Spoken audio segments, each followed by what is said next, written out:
Friends ఇప్పుడే అందిన వార్త రేపటి నుంచి రైలు టికెట్ల పైన కొత్త రూల్స్ ఇక నుండి ఇలానే అంటూ లేటెస్ట్ అప్డేట్ అయితే వచ్చిందండి. ఆ వివరాలు ఏంటనేది వీడియో రూపంలో తెలుసుకుందాం. వీడియోని పూర్తిగా చూడండి, స్కిప్ చేయకుండా అప్పుడే కంప్లీట్ ఇన్ఫర్మేషన్ అయితే మీకు అర్థమవుతుంది. మొదటిసారి ఛానల్ వస్తే సబ్స్క్రైబ్ చేసుకొని బెల్ బటన్ యాక్టివేట్ చేసుకోండి. చాలా మంది చూస్తున్నారు కానీ లైక్ చేయడం మర్చిపోతున్నారండి.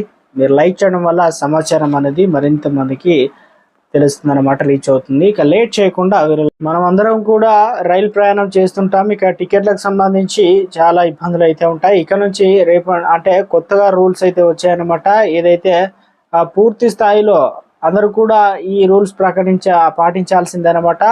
ఇక దేశవ్యాప్తంగా రైలు టికెట్లు తీసుకునే వారికి పాత నిబంధనలే కొత్త అమల్లోకి వచ్చాయి. వాస్తవానికి ఇది ఎప్పటి నుంచో ఉన్నప్పటికీ అమల్లో మాత్రం అధికార జాప్యం జరుగుతుందన్నమాట. సాధారణంగా టికెట్ రిజర్వేషన్ చేయించుకునే వారికి కొందరికే బెర్త్లు అయితే అందుబాటులోకి వస్తాయి.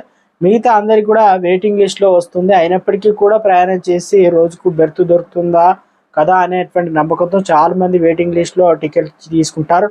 ప్రయాణించే రోజుకు బెర్త్ రానప్పటికీ రిజర్వేషన్ బోగిలోనే ప్రయాణం చేస్తూ ఉంటారనమాట. కిందకు దింపే అధికారం అయితే ఉంటుంది. వాస్తవానికి ఇలా ప్రయాణం చేస్తే టికెట్ కలెక్టర్ జరిమానా విధించడంతో పాటు అతని కిందికి దింపే అధికారం కూడా ఉంటుంది. వెయిటింగ్ లిస్ట్లో టికెట్తో ఏసీ బోగిలో ప్రయాణం చేయకూడదనే నిబంధన కూడా ఉంది.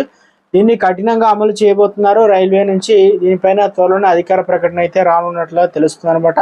దీనివల్ల ఇక నుంచి వెయిటింగ్ లిస్ట్ టికెట్ల పైన ప్రయాణించే ఎంతో మంది పైన ప్రభావం అయితే పడబోతున్నట్లు, ఇక ఇదో భాగంగా అధికారుల లక్ష్యంగా ఆన్లైన్లో తీసుకునే వెయిటింగ్ లిస్ట్ టికెట్ల పైన ఆంక్షలు విధిస్తున్నారు. దీనిపైన రైల్వే అధికారులు మాట్లాడుతూ నిబంధన కొన్ని దశాబ్దాల నుంచి అమలు అవుతుందని, అయితే ఎవరు పాటించలేదన్నారు. ఇక వెయిటింగ్ లిస్ట్ టికెట్తో రిజర్వ్డ్ బోగి ప్రయాణిస్తే 440 జరిమానా విధించబోతున్నారు.